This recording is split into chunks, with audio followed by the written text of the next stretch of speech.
श्रीमद् भगवद गीता के चौथे अध्याय का लाभ और महत्व। जीवन में कभी न कभी मनुष्य को कुछ ऐसी मुश्किलों का सामना करना पड़ता है जब उसके पास समस्या का कोई समाधान नहीं होता। ऐसे में श्री गीता की मदद से वह समस्याओं का समाधान पा सकता है। साथ ही गीता के अध्याय का महात्म्य पढ़ने से व्यक्ति को मोक्ष मिलता है।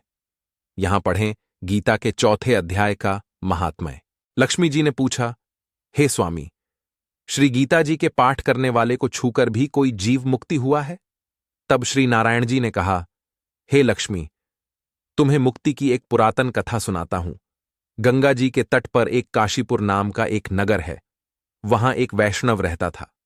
वह नित्य गंगा स्नान पर श्री गीता जी के चौथे अध्याय का पाठ करता था। एक दिन साधु वहां बैठ गया और बैठते ही उसको निद्रा आ गई। एक बेरी से उसके पांव लगे और दूसरी से सिर लग गया। वे दोनों बेरियां आपस में कोप कर पृथ्वी पर गिर पड़ी। उनके पत्ते सूख गए। परमेश्वर की इच्छा से वह दोनों बेरियां ब्राह्मण के 2 कन्याएं हुईं। फिर ब्राह्मण के घर जन्म लेकर उन दोनों कन्याओं ने तपस्या करना आरंभ कर दिया। जब वे दोनों बड़ी हुईं, तब उनके माता पिता ने कहा, हे पुत्रियों, अब तुम्हारा विवाह करते हैं। तब उन्होंने माता पिता से कहा, हम विवाह नहीं करेंगे। उनको अपने पिछले जन्म की खबर थी। उन्होंने कहा, हमारी एक यही अभिलाषा है कि वह साधु हमें पुण्य दर्शन दें, जिसके स्पर्श करने से हमें अधम देह से छुटकारा मिला और यह देह मिली, वह मिले तो हड्डा अच्छा हो। ये विचार कर उन दोनों ने माता पिता को तीर्थ करने की आज्ञा मांगी। तब माता पिता ने उन्हें तीर्थ यात्रा की आज्ञा दी।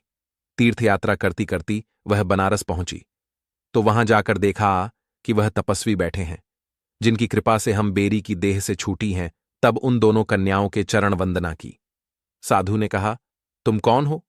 कन्याओं ने कहा, हम पिछले जन्म में बेरियों की योनि में थी। एक दिन वन में तुमको बहुत धूप लगी, तब तुम बेरियों की छाया के तले आ बैठे। लंबासन होने से एक बेरी से आपके चरण लगे और दूसरी बेरी से सिर लगा, तो उसी समय हम बेरी की योनि से मुक्त हो गए। अब हमने ब्राह्मण के घर में जन्म लिया है और बहुत सुखी हैं। आपकी कृपा से ही हम मोक्ष को प्राप्त हुए। तब तपस्वी ने कहा, मुझे उस बात का पता नहीं था। अब आप आज्ञा करें, मैं आपकी क्या सेवा करूं? क्योंकि तुम ब्राह्मण उत्तम जन्म श्री नारायण का मुख हो। तब उन कन्याओं ने कहा कि आप हमको श्री गीता जी के चौथे अध्याय का फल प्रदान करो, देव देही पाकर सुखी होवें। तब उस तपस्वी ने उन्हें गीता जी के चौथे अध्याय का पाठ का फल दिया। फल के देते ही आकाश से विमान आइए। तब उन दोनों देवी देही पाकर बेकुंठ के गमन किया। श्री नारायण हे लक्ष्मी, यह चौथे अध्याय का महात्म्य है।